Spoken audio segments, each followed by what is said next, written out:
how's it going? We are back with spoiler season yet again, and my oh my, do we already have some things to talk about, but we're not going to talk about it here. I just want to say, first of all, thank you, Mythic Spoilers, for always giving us stuff like right when it pops up. Thank you for for being here for so many years and being able to collect data and do what you do and keep running. You're a great source, you're a great resource, and you guys are a great asset to the community and to the game overall. I mean, to be honest, like, thank you, Mythic Spoiler and the whole team. I don't want to say you guys' names because I know some of you, but thank you. So let's get to the video. Man, this is gonna be fun. So here we have it, spoiler season, and let's get started right away. We're just gonna jump right into this channel's favorite planeswalker of all time. Please send money to help me with my addiction to buying Tezerette cards in every art form and rarity. That's partially not a joke. No, I really do need help getting all the Tezerettes. Anyway, yes, I am a big Tezerette fan, and he's the reason why I got into Magic. He's the reason why I've stayed in Magic, and he's the reason why I've never been able to build a Tezerette deck, because I wanted to build a Tezerette themed deck, but I can't. So we have a new Tezerette that came out, or is about to come out, in Kamikawa, and this one is absolutely amazing, if I do say so myself. And the extra arts I'm going to throw up on the screen too, so you can see the other showcase, I think, or whatever it's called, whatever they're going to call it, if they're going to call it something different. But this Tezerette is absolutely beautiful. He's back to mono blue, which is pretty interesting because he's been blue black for a long time. But this Tezerette is the Tezerette Betrayer of Flesh, which is pretty interesting. I wonder where they're going with that. So Tezerette Betrayer of Flesh is a legendary planeswalker. Of course, he costs 2 colorless and 2 blue, and his static effect reads: the first activated ability of an artifact you activate, each turn costs 2 less to activate. So this means that cards like Rings of Brighthearth, which allow you to copy effects by just paying 2. Now you pay 0 because it doesn't say that the activated cost can't be 0 unless they're implying that somehow. This is where things like Lithoform Engine are going to come in handy, where you can just do it. You don't have to think about how much mana you have left over. You can just tap these cards and do things. And I want you to think about that and process it for a second. I mean, there are also some other benefits that you can add to this if you want to go on theme with something like Planar Bridge, which costs 8 to tap, but now it'll cost 6. But with artifacts, that's pretty easy because there's mana rocks galore all over the place. So man, there's just already so many things. With Chromatic Ori, you have, now it costs 3 to tap and draw a card if you want to put him into something with more colors. But just thinking about that overall, you can now just use some effects and and not even have to worry about the cost. I mean, the first time each turn, but it's that's the first activated ability of an artifact each turn. So, if you have Unwinding Clock, too bad some other cards are not playable, but, Paradox Engine, we miss you. Well, I miss you. But yeah, when you have Unwinding Clock, you can do things, you can tap things, you can copy things. This is even good for Super Friends decks with the Chain Veil. It now costs 2 to activate, and then there are other cards that can bring that cost down 2 more, but for him, you're bringing it down. So don't look at it as, well, I don't know what I would use that for. You have to really think about it and what you want to do, but there are a lot of things you can do with him. I mean, those are just some things I said off the top of my head, especially with, the Rings of Brighthearth. If you're going with Super Friends or something, or Atraxa, You know, you could put him in there type of thing. You know, there are other things you can do, but that's just something right off the top of the bat. So his first +1 loyalty effect is draw 2 cards, then discard 2 cards unless you discard an artifact. That's pretty Tezerette. I mean, he already has a instant or sorcery. I think it's a sorcery that does that. Woo. His -2 loyalty is target artifact becomes an artifact creature if it isn't a vehicle. It has a base power and toughness of 4/4, which is another effect that you see from other planeswalkers that he's been printed on, where he has that effect, and also a couple other cards he has that do that same effect. But his -6, his ultimate. So his -6 loyalty is you get an emblem with whenever an artifact you control becomes tapped, draw a card. Now, like I said, Paradox Engine, I miss you. but with Unwinding Clock, you can see how this can like really go crazy, you know, where every turn, let's say you're tapping something, you're playing something, an instant or sorcery, Rings of Bright Hearth or something else, you know, or Lithoform Engine, you're making tokens or you're copying spells. This is more than just artifacts. This is, you know, this can lead to support with other things, maybe even storm decks possibly, where you're gonna draw cards, tap artifacts. Of course, he's gonna go great in something like Emery, where she's going to tap to, you know, do things. You know, he'll go great with Urza, of course, because they're mono blue. But there are some overall things. So just off the top of my head, just freestyling it right now, the first thing I think about with this Tezerette is throwing him in with Mimnarch. Mimnarch would be great because, you know, he's already an artifact. It's mono blue. It's going into that way where you can, you know, do a lot of things. You can use Mimnarch as a way to mana ramp and then steal your opponent's creatures. With Tezerette on the field, make everything into an artifact with stuff like Michael Synth Lattice. You know, there's so many things you can do with that. You could even not have to go with creatures. There are other Tezerettes that do similar effects, but you could just go into all mana rocks and all support cards, and then just turn those artifacts into creatures or copy them or clone them or something. There are a lot of things you can do with this Tezerette just being in the 99. I do hope one day we get a Tezerette that can be a commander, but for now, another one to add to my collection. but like I said, there are a lot of things you can do with this Tezerette. He fits in a lot of places, like I've already mentioned, artifact decks with Emery, Urza, Mimnarch. You've got Super Friends decks, Atraxa decks. You know, you've got other things that you can figure him out with.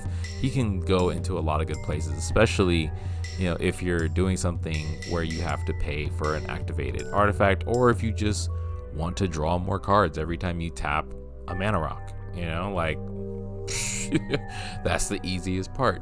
So moving on to the next card that I want to talk about with this quick rundown of some things is Jink. So Jink, Progress Tyrant.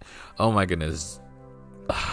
Just wow is what I can really say. Just wow. The reason why I wanted to talk about him second is because he, for me, is going to be my new artifact commander. But let's get into the effects. So Jink, Progress Tyrant, is a 5 colorless blue legendary creature, Phyrexian Praetor or Praetor. I don't know how you choose to say it. But his first effect is when you cast an artifact, instant, or sorcery spell, copy that spell. You may choose new targets for the copy. This ability triggers only once each turn. Okay, that's the first effect. Let's not even get into that yet. Let's go into the second effect. Second effect is whenever your opponent casts an artifact, instant, or sorcery spell, counter that spell. This ability triggers only once each turn. So, getting into that, Jin-Kataxis, to me, already looks like a big mana commander. And if you don't see this, I'm gonna explain it. So Jin-Kataxis, to me, I already see him as an Eldrazi commander or a big artifact commander. You know, he's going to copy the first artifact spell you play. So Jin-Kataxis, you cast Blightsteel, you make a copy of Blightsteel. That's just enough said. You know, like that's just the way it is. For Eldrauzis, if you're wondering why would I think Eldrauzis with this commander, I think Eldrauzis with this commander because of the fact that when you play a mana rock, copy it. So you will have 2 soul rings, 2 arcane signets. Do I need to go on? 2 Sisei's rings. You know, like, think about the mana rocks that are out there, and he says double that. That's pretty much what he's saying. So, you know, with 2 soul rings, I mean, come on, that's 4 colorless mana. You've already got Eldrauzis on the board pretty fast. I mean, he's not that hard to bring out. Jin-Kataxis himself, even though you're looking at 5 colorless blue, you might be wondering, like, this is a 7-drop commander, dude. You're crazy. It's gonna take forever to get him out. Actually, no, it's not, because like I said, with blue, you have Tezerette. People like Tezerette, planeswalkers like Tezerette, and just the overall artifact theme. There's a lot of mana rocks that are searchable with blue. Almost everything artifact searchable. All the tutors, all of the creature tutors that allow you to search. You know, the wizards, the trophy mage, trinket mage, etc. They're all in mono blue. So you're able to search for those cards. Then once you get out Jin-Kataxis, because you have a whole bunch of mana ramp, and there are other cards that support making more of colorless mana that are artifacts for Eldrauzis. Jin-Kataxis is pretty easy to bring out. He's gonna be very fast. He's gonna be like very scary. And plus, the thing is, your opponents, when he's out on the field, they really can't play too much. They have to think about what they want to play because it's going to be countered. Oh, you want to play that soul ring that you got late in the game that'll help you out? Well, it's countered. You know, they're going to have to play something else to be countered to then play the card they want to play. You know, and hopefully they go into the rulings, because I'm hoping it's for fairness sake. I'm hoping it's whenever your opponent casts an artifact, instant, or sorcery spell, counter that, it doesn't trigger for each one. I know it says this ability triggers only once each turn, but I'm like, hopefully this is like the official text, you know, like, because they have had some misprints before. Because if it's one of each turn that gets countered, that'd be pretty harsh. But I don't think so. I think they might have fixed this text. Hopefully this is the final text, because otherwise that'll be really unfair if, like, he counters 1 artifact, 1 instant, 1 sorcery each turn, you know. But the fact that his abilities only trigger once each turn is fair, you know. But just the copy effect alone, you know, it's going to be hard to get rid of him, because, you know, or people to get rid of your stuff, because they're going to try to counter it. You know, if you're playing against another blue player, they're going to try to play a counter spell if you try to bring out Blightsteel, you know, to win the game and make a copy of it. But that first counter spell is going to be countered by Jin-Kataxis' ability. So, like I said, as a group effort, it's going to turn into arch enemy really fast. But I think he's strong enough to handle that challenge. And so I really think he's going to be a flexible commander. I mean, there are other things you can do with him. I won't say other people's strategies, because there are some way worse strategies out there. If you know who Irregular Demigod 23 is in the command zone Discord, then you know who I'm talking about. But yeah, if you're not, I'm not gonna give away my buddy Irregular Demigod's deck ideas. But as far as my idea, I just see Jink attacks as a really good big mana mono blue commander, or like something to play golems. I could put Golem Tribal with him and just throw like, you know, Triplicate Titan and Maelstrom Colossus, etc. The really big artifact creatures, throw them in there and, you know, play artifacts. But I'm not going to harp on that too long because I feel like I'm rambling. So getting on to the last card that I want to talk about today, at least, is the Wandering Emperor, another planeswalker. The Wandering Emperor is interesting because the Wanderer is now unmasked. The really cool hat is off and we get to see her face. She has white hair, she's beautiful, and she is the Emperor of Kamigawa, which is interesting how she's a emperor that planeswalks all over the place uncontrollably. So getting into her effect, she's still mono white. She is 2 colorless, white, legendary planeswalker, and she has Flash as a static effect. Her other static effect is, as long as the Wandering Emperor entered the battlefield this turn, you may activate her loyalty abilities anytime you can cast an instant. That's huge. But let's see what she has. All right, so her first +1 loyalty is put a +1/+1 counter on up to 1 target creature. It gains first strike until the end of turn. Pretty good. Already seeing her going into Atraxa. Her -1 loyalty is create a 2/2 white samurai creature token with vigilance.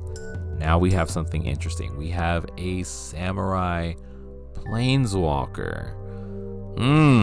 Hope we see more of this. I really do. I want to see more samurais in Magic. And her last ability, which I can't say in Ultimate because it's just -2. -2 loyalty, exile target tapped creature, gain 2 life. Nothing really special about that, but can help out. It's a white effect. You know, that's pretty basic. It's on instants. It's on instant cards all over the place in white. But as far as she goes, I mean, like, really looking at Atraxa, that's the only place I'm really looking at. Atraxa or Super Friends. Captain Sisay for legendaries. You know, the +1 to put a 1/1 counter, that's really good. And until we see something else with samurais, I kind of question the second one, but that does allow her to create a blocker for herself or create something where she can protect herself from creatures on the ground. So I see that as a plus. I don't really see her going into too many things right now as it stands outside of just Atraxa Super Friends or just Super Friends in general, but the +1 counters I can definitely see in some Selesnya decks or some Selesnya strategies. She could probably go well with Kyler or with Hamza, those commanders, because they like, you know, counters. Hamza likes creatures having +1 counters. She can also put those +1 counters on her samurais, making them 3/3 tokens with vigilance and first strike. She could possibly be good in a couple Voltron decks, maybe, if you want the first strike and you don't have, you know, an equipment. Maybe she could be a backup or a secondary. I don't really know too far where she could go, but I am curious about that second effect and if we're going to see more samurai, like we're seeing more ninjas with the ninja planeswalker, and there have been a couple ninja legendaries. So those are the 3 cards I wanted to talk about today in spoiler season. I already know that there's a couple more cards to talk about, but I at least wanted to get this out first just to cover the basis. As far as I'm concerned, I was not excited about anything, and now there's a Tezerette. So like I said, If you want to be very kind, please help me in my Tezerette addiction. This is now the newest Tezerette that I don't own. But yes, one day I'll build Tezerette Tribal and Commander. Anyway, hopefully we will see more stuff. I already know there's more cards coming out. This is going to be a very interesting spoiler season. I originally was tuning out this set just because I was like, dragons, ninjas are cool, but I don't really see where they're going. I don't see how this strategy is going to work yet, so it's not interesting. But Tezerette entered the battlefield and Jink attacks us, so I'm already looking at a new artifact deck, or my main artifact deck, I should say. But alright guys, I will see you soon. I will be talking to you soon because there are plenty more cards to be spoiled as we are in spoiler season, and now I can't wait. I absolutely cannot wait for this set to drop because Tezerette. Alright y'all, I'm out.